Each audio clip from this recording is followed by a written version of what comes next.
প্ৰথম জানালো আৰু এটা ভিডিঅ'লে আৰু এটা ভাল খবৰ দি আছো আমাৰ ডিএমই হ্যান্ডবুকটো হয়তো বহুতে ললে আৰু এতিয়া আমি তাত মক টেষ্টটো মই এড কৰিছো আপোনালোকে মক টেষ্টটো এবাৰ দি চাওক বহুতে দিছে আমাৰ কোৰ্সটো এতিয়ালৈকে 200 জন মানে ললে আৰু 200 জনে বহুত কেজনে মক টেষ্টটো দিলে মই চাইছো ৰিজাল্ট বিলাক চাই ভাল লাগিলে কেজন মানে আটো 100 স্কোৰ কৰিছে আপোনালোকেও দি চাওক গম পাবো এক্সামত কেনেকে পৰীক্ষাত পেপাৰখন এটেম্প কৰিব লাগে কাৰণ পঢ়াটো সবে পঢ়ি থাকে কিন্তু এক্সাক্ট এক্সাম এনভায়ৰনমেন্টটো লৈ পেলাই যেতিয়া পঢ়িব ন তেতিয়া আপোনাৰ সাব পৰীক্ষা প্ৰেক্টিসটো হৈ যাব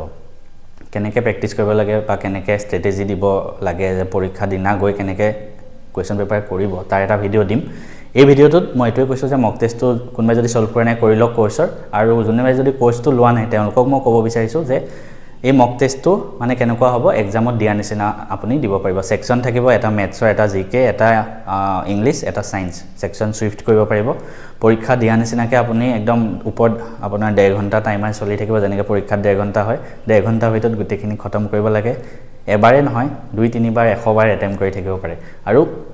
পৰীক্ষা দিয়া শেষ হোৱাৰ পিছত আপুনি নিজৰ স্কোৰটো চাব পাৰিব কোনটো কোৱেশ্চন কি সলিউশন হয় হেখিনিও চাব পাৰিব আৰু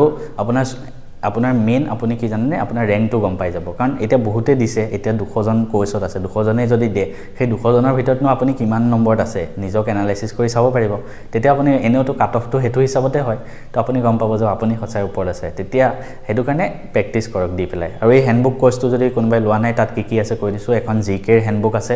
তাত আমি জিকে যেবিলাক ইম্পৰ্টেন্ট টপিক হয় গুটেখিনি মই তাত দি দিছো আৰু অকল টপিক কেটা লিখি দিয়া নাই প্ৰত্যেকটো টপিকৰে পিডিএফ খিনি দি দিছো মানে যেবিলাক পৰীক্ষাত আহিব PYQ PVSA কোৱেশ্চন পেপাৰ চাই অকল তাত টপিক বিলাক দিছো ঠিক তেনেকৈ ইংলিশৰ এটা আছে হ্যান্ডবুক 50 টা মান পেজৰ অকল ইংলিশৰ ইম্পৰ্টেন্ট টপিক খিনি লিষ্ট আছে ঠিক তেনেকৈ ইন্ডিয়ান হিষ্ট্ৰী আছে ম্যাথছৰ আছে আৰু সায়েন্সৰ আছে এই পিডিএফ টো লৈ লওক ইয়াৰ পৰা বহুত কোৱেশ্চন আহিব তাৰ পিছত MCQ মক টেষ্ট সলভ কৰক